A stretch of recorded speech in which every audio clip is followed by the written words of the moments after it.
Hello, friends, and happy 2024. It's the start of the new year. How's this year going for you so far?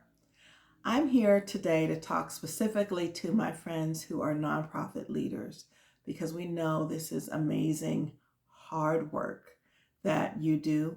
I know because I've spent the last 25 years in the nonprofit space as a fundraiser, and the last 5 years in the C-suite as a chief development officer for different nonprofits in the DC area, and now I live in the Bay Area.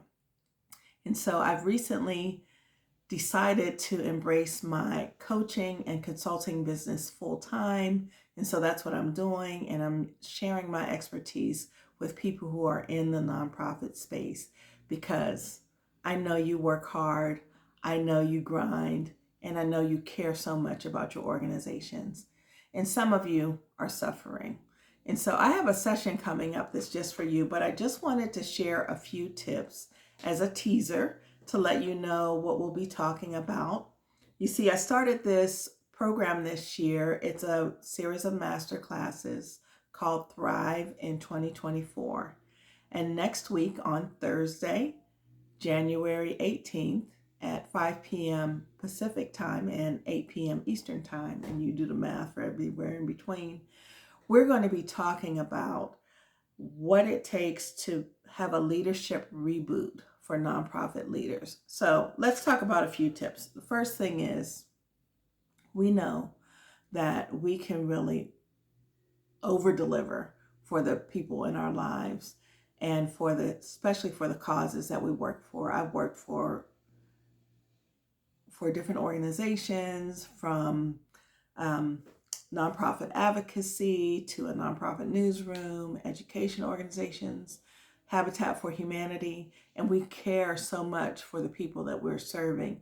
And sometimes that means, especially as leaders, we run ourselves into the ground.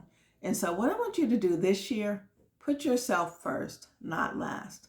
I know that's easier said than done, but it's so important to draw those boundaries and to really embrace all the fullness of what you want for yourself, your career, your family, getting to have fun, getting to rest. All of those things are vitally important. And sometimes as leaders, we don't allow that because we're so busy putting out fires and being there for everyone on our teams that we lead.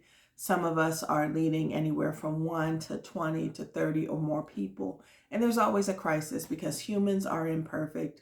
There's something going on with them, and you feel like you have to save the day. Does this sound familiar at all? Okay, let me move on to number 2. It's really important to be strategic with your time and energy. It's really important to really think about how you're using the 24 hours that are allotted to us in the day.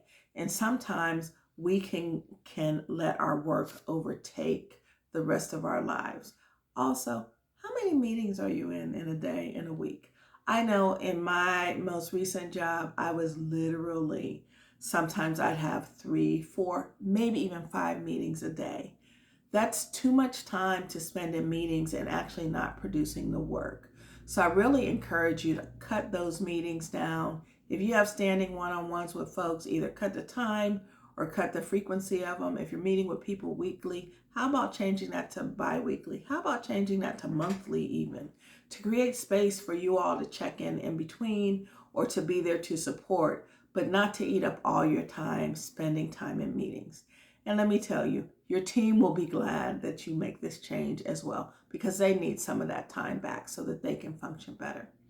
The last thing I want to share is just really remember that you're a human, that your team is a human. And this is part, I've been a coach for the last going on 15 years alongside my nonprofit career. And so I always brought the coachiness into my work as a leader. And I always wanted to make sure that the people that reported to me understood that I see them, and that while we may be working really hard, it's important to take the time off that you need. It's important to mind your mental health, your emotional health, to take the time off for your families if you need to be there to support folks. And that goes not only for your team, but for you as well. When we are dealing with urgent issues like hunger, homelessness, social justice issues, prison reform issues. These are things that are so important. And certainly we're going into an election year. It's always an election year, kind of. So our political climate is always just very charged up. And there's so many things that take our attention. But it's really, really important to make time for ourselves and to refuel ourselves while we're doing the hard work, and to take time to take care of ourselves as well.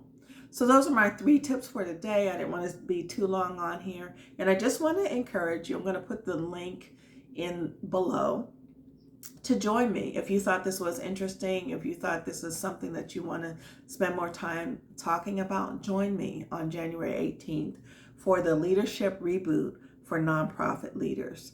We are going to dig into not just these topics, but very others as well, to really connect and relate with one another. I hope you can make it. Thank you. Have a wonderful day.